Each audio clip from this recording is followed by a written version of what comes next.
So let's talk about this a little more and bring in Paula Reid, CBS News justice reporter, as well as Caitlin Huey-Burns, who is a national political reporter for RealClearPolitics and a CBSN political contributor. All right, thank you both for joining us. First to you, Paula. So Christoher Wray wasn't really one of the original names floated to replace James Comey. What can you tell us about him, and what's the reaction from the agency thus far? Well, you noted the big picture in the intro. He's someone who's currently a private white-collar defense attorney. He also spent 7 years in the Justice Department. But in digging into his bio, it's interesting to see the breadth and depth of his experience. He was head of the criminal division, so he had a lot of different types of cases. I know we're all really focused on Russia right now. We have to remember the Justice Department handles a lot of white-collar crime, a lot of terrorism, cyber crime. There's a lot of different types of cases. So I do see where he helped after 9/11, helped with terrorism cases, also did some white-collar work. And one thing that's really important to note is that he worked on a project called Project Safe Neighborhood. And that is important because that is now being revived. It's a controversial program from the late 90s. That is being revived as Attorney General Sessions' signature initiative on violent crime. That program was designed by now former FBI Director Comey when he was in Richmond. And the idea was to aggressively prosecute anyone who commits a crime with a gun. Now, it's controversial because some people said that that approach disproportionately impacts minorities, but other people point to the data and they say it works. So it appears that he worked on that. That could have been one of the reasons that he was ultimately selected to head up the FBI. But overall, people describe him as conservative. Some people calling him vanilla. But overall, the consensus seems to be, you know what? We'll take this over some of the other names that were floated. All right, and let's bring in Caitlin here. So do you think there's somewhat of a sense of relief on Capitol Hill here that he is not an elected official and that potentially he could be able to be confirmed pretty quickly because of that? Sure, that's a great point. And that was a concern among both Democrats and Republicans on Capitol Hill, taking this kind of out of the political realm to the extent that they could do so. But you're hearing from lawmakers that they weren't quite briefed yet really about Wray. Dianne Feinstein, who's the ranking Democrat of the Judiciary Committee, said that she didn't really know much about him yet. So that's what we're kind of looking for, as you mentioned in the lead up also, that the president hasn't really said much more about this pick. And so we're also watching the White House and the president kind of counter program to the Comey testimony that is expected to come tomorrow, obviously with that trip to Cincinnati and speeches about infrastructure and healthcare, but also we may perhaps hear more about this pick tomorrow. And that's a way for the administration to turn the page from Comey and say, look, we have an FBI director lined up to handle these kinds of things. Right, no doubt there is some impeccable timing here, right? All right, and Paula, where does the process go from here?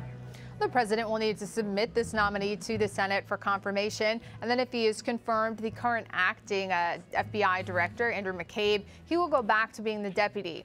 But it would be expected that the new FBI director would want his own deputy and to pick someone else. So it's unclear what eventually will happen to Andrew McCabe.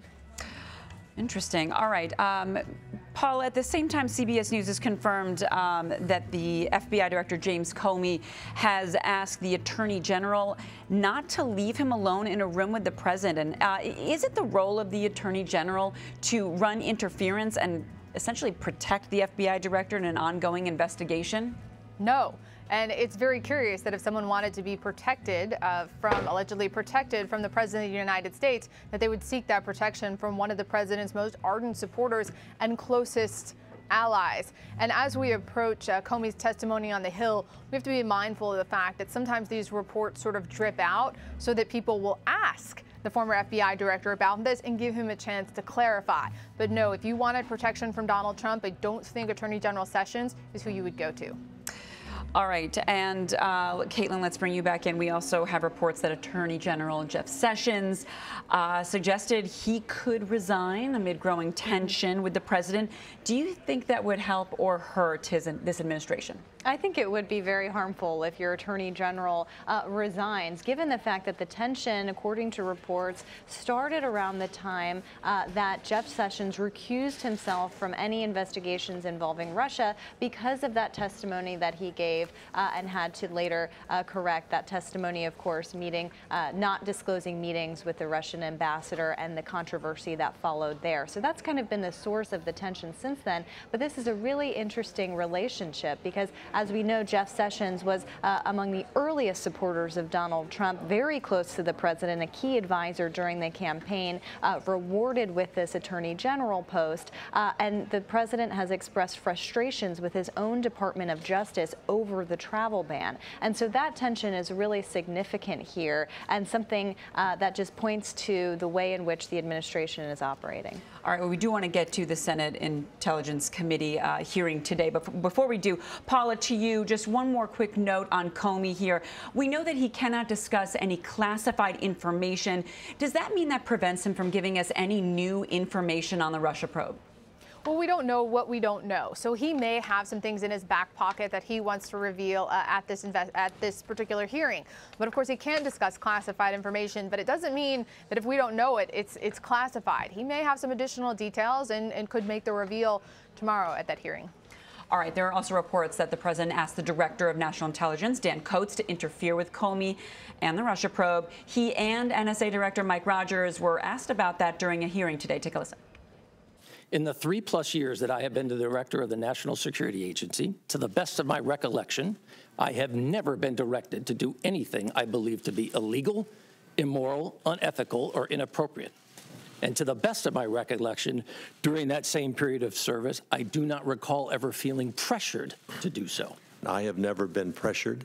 I have never felt pressure to intervene or interfere in any way and shaping intelligence in a political way or in relationship to an ongoing investigation. All I'd say.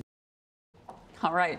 So, Caitlin, to you, you can see both men emphatically refusing to discuss conversations that they had with the president. So, what's happening here?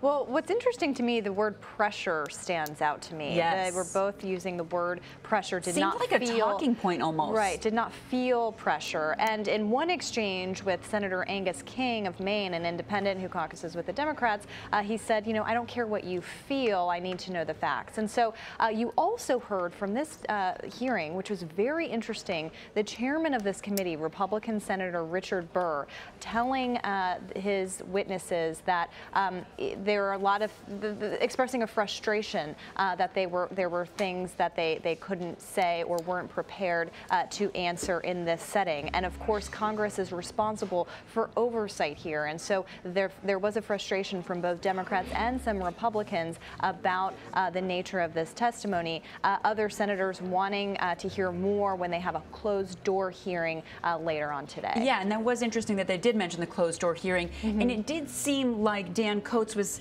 sort of alluding that maybe he would offer more information behind closed doors. Do you think he will? Well, it remains to be seen, or to be heard, I should say. But again, the lawmakers' frustrations about not really clearing what they needed to clear with the White House, and some discrepancies there, some oversights on their part, perhaps on behalf of the White House, not to get on the same page here and say what they can say publicly and what they can say privately. And Paula, to bring you back in there, is there a legal basis for their refusal to answer questions about their conversations with the president?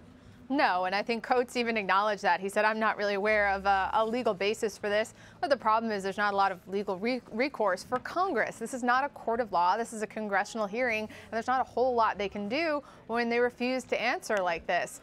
But the idea of showing up for a hearing like this, where you know you were going to get questions about the White House, about your interactions with the president, and not clearing beforehand with the White House counsel about what you can and cannot say, that's pretty shocking. All right. Paula Reid and Caitlin Huey-Burns, thank you so much.